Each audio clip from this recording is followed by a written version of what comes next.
todos, eu sou a professora Agnes e eu vou falar aqui um pouquinho com vocês sobre educação à distância, mas mais precisamente eu vou dar uma elucidada aqui sobre as três áreas principais que envolvem o processo de ensino-aprendizagem na educação à distância. Então, a gente classifica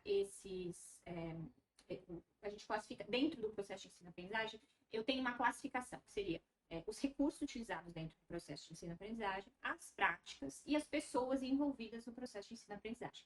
Então, as pessoas, quem são as pessoas? Os professores, os coministrantes, os tutores, eu tenho os coordenadores de tutoria, coordenador de polo e os próprios alunos, tá? Quem seriam as práticas, né? O que seriam as práticas? Então, as práticas de ensino, elas fazem parte, claro, da sua liberdade de cátedra, mas sobre cada uma das práticas, a gente está falando, então, de como é que você vai fazer a sua sala de aula. Então, mais assíncrona, mais síncrona, que tipo de material você vai utilizar, se é games, se é laboratório virtual, se são questionários. Então, que tipo de prática você vai utilizar ali no teu processo. Então, gamificação utiliza jogos. Aí eu vou para recursos. Bom, então eu vou utilizar um jogo usando o processo de ensino-aprendizagem, o recurso, né, a prática de gamificação. Ou vou usar a prática de uso de laboratórios virtuais para o processo de ensino-aprendizagem aqui desse conteúdo. Tá? Então, quando a gente fala, então, de processo de ensino-aprendizagem do ensino da educação à distância, eu estou falando, então, de como é que eu estou fazendo eu divido eles mesmo em caixas, tá? Então, de repente, teu conteúdo, outra disciplina, né, tem a administração, tem tempo de administração de um mês, tá? Então, 4 semanas. Eu tenho 4 semanas, geralmente eu gosto de dividir, quando eu estou trabalhando com uma... Eu posso dividir, né, as unidades desse processo, eu divido em 4 partes, para que o aluno mesmo fique mais organizado com relação a esse tempo. Então, cada semana seria uma unidade acadêmica ali de estudo, uma unidade de ensino de estudo, tá? Não necessariamente você precisa produzir um livro daquela unidade, tá? Então, não é porque eu dividi o conteúdo em unidades que eu tenho que produzir um livro sobre aquela unidade. Eu posso fazer o processo de ensino-aprendizagem utilizando um material externo, por exemplo. Utilizando um livro que vai corresponder aos capítulos 10 e 15 do livro X, que tem na biblioteca virtual, tá? Ok, vamos falar de recursos, né? Então, quais são os recursos que você vai utilizar para a sua prática? Então, mais precisamente, o que eu tenho, né, para dizer, para dividir com vocês, é sobre recursos. Mas é inevitável, quando eu falo de recursos, é inevitável que eu não fale de práticas. E é inevitável que eu não fale de pessoas. Porque se eu estou falando de uma prática, ela tem que ser adequada para aquelas pessoas que estão envolvidas no processo de ensino-aprendizagem. Que perfil tem aquelas pessoas para eu fazer aquela prática? Né? Então, toda prática precisa ser também voltada àquele perfil de estudante que a gente está trabalhando. Então, a própria coordenação pode te dar lucidez, né? Que perfil esse estudante tem, qual é a idade, qual é o mecanismo que ele utiliza para acessar a aula dele. Então, por exemplo, ele utiliza computador ou ele utiliza celular? Tem alguns jogos ou tem alguns mecanismos que a gente pode utilizar, por exemplo, para deixar o encontro síncrono mais divertido, mais ativo, por exemplo, o Mentimeter, né, um deles. Mas ele a gente precisa utilizar um link para que tenha acesso ao Mentimeter. Mas aí o aluno que está utilizando o celular, ele precisa sair do Google Meet para clicar. E quando ele clica, né, ele sai do Google Meet automaticamente. Então, será que esse é o melhor recurso para utilizar para uma sala de aula que que faz uso, né, que faz acesso à tua aula pelo celular ou por tablets, né? Então, esse por isso que tudo está interconectado, né? Então, apesar da gente falar de recursos, eles são conectados intimamente às pessoas que estão envolvidas, né? E as práticas de ensino que você vai decidir fazer a partir da sua visualização das pessoas que estão envolvidas.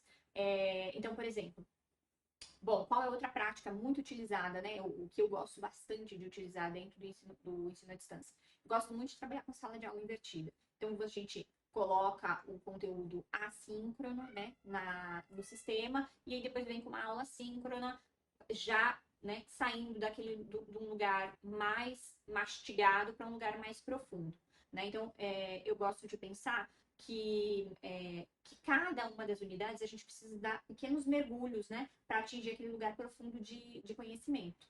E aí, para que eu atinja para que eu faça esse mergulho profundo, eu não posso fazer esse mergulho de uma vez só com o estudante, porque senão ele se afoga no meio do caminho.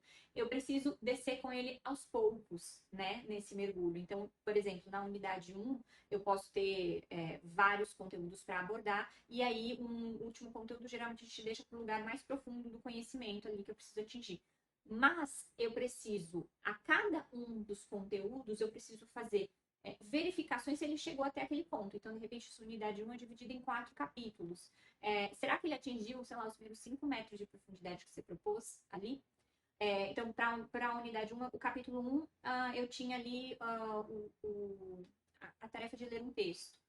No capítulo 2, eu tinha um vídeo direcionado àquele outro conteúdo. No capítulo 4, eu tinha o recurso de um infográfico sobre aquele conteúdo. E na verificação final, eu tenho ali uma atividade avaliativa de marca X.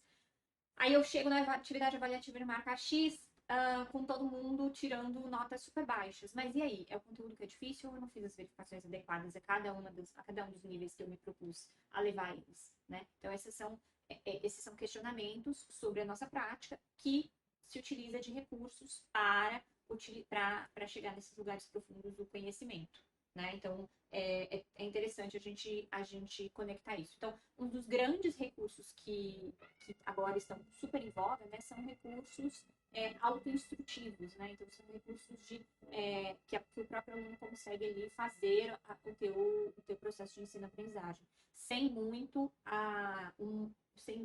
o manejo do professor dentro desse processo, né? Então, se utiliza, então, por exemplo, áudios, recursos assíncronos, infográficos, vídeos, né, vídeos gravados. Então, tudo isso é interessante.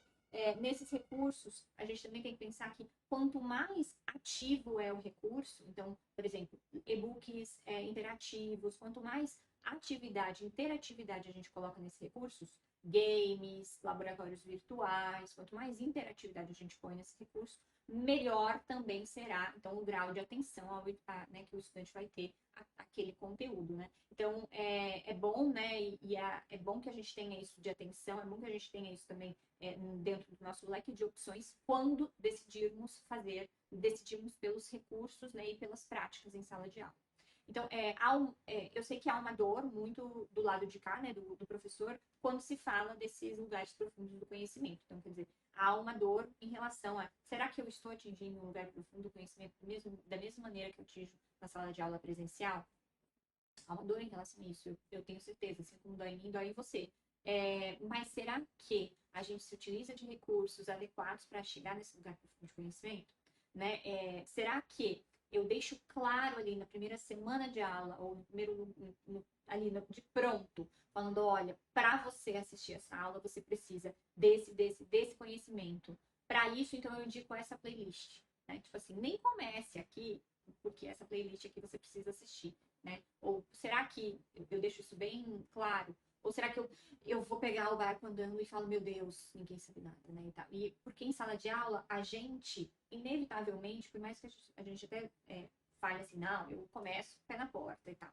A gente, inevitavelmente, quando a gente vai fazer um cálculo em sala de aula, a gente acaba explicando aquele lugar de cálculo que o estudante ali estava meio na dúvida, né? A gente tira aquela dúvida ali menorzinha. Então, é inevitável que a gente faça esses recursos de dar um pé atrás, dar um passo atrás para prosseguir.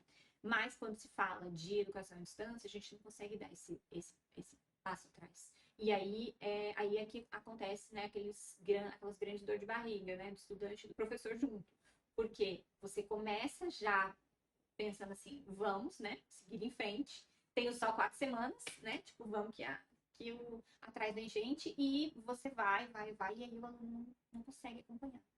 E não consegue acompanhar, e não consegue acompanhar. Então, é interessante que quando você faça também essa apresentação, né, ou logo na sequência, você deixe claro quais são os conteúdos que você precisa que ele saiba. Será que você pode fazer alguma coisa sobre isso? Quer dizer, na minha sala de aula eu acabo sempre, né, eu sou professora de engenharia, então inevitável, tipo, as minhas salas de aula sempre tem. O primeiro dia de aula é a aula de unidades de medida. Faça chuva, faça sol, eu preciso sempre ensinar unidades de medida. parece que é uma dor, sabe? É para tudo quanto é lugar, não tem um local que o aluno já sabe. Eu acho que ele aprende e aí ele fala assim: nunca vou ver pés por segundo. Nunca vou precisar transformar a unidade de polegadas para pés. Então, ele não sabe fazer transformação de unidade. Então, eu tenho sempre que retomar. Então, porque nas disciplinas específicas sempre, né, há uma necessidade implícita sobre isso.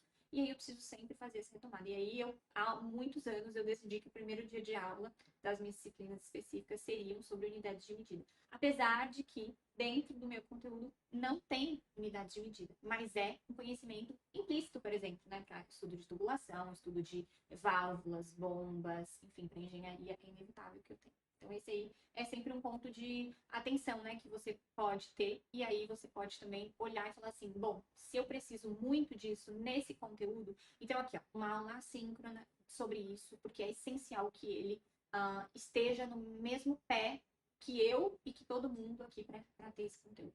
Então, são práticas, né? Então, está envolvido com a sua prática, e aí você vai utilizar um recurso de uma aula que eu gravei, um recurso da aula que alguém né, que eu fiz a curadoria gravou. Então, quais são essas práticas?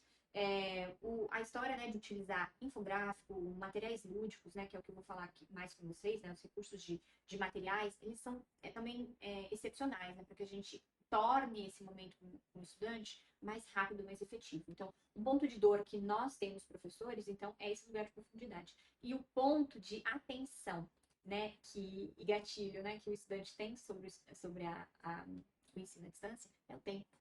Então, eventualmente, nós pecamos no tempo, na previsão e predição de tempo sobre cada conteúdo e a cada processo de ensino-aprendizagem. Então, se eu pensar no processo de ensino-aprendizagem como se fosse um processo da indústria mesmo, então, né, chegou a matéria-prima, eu tenho aqui o primeiro processo de transformar essa matéria-prima em X, de X eu transformo ela em outra coisa, depois em outra coisa. No fim, a gente faz um pouquinho disso.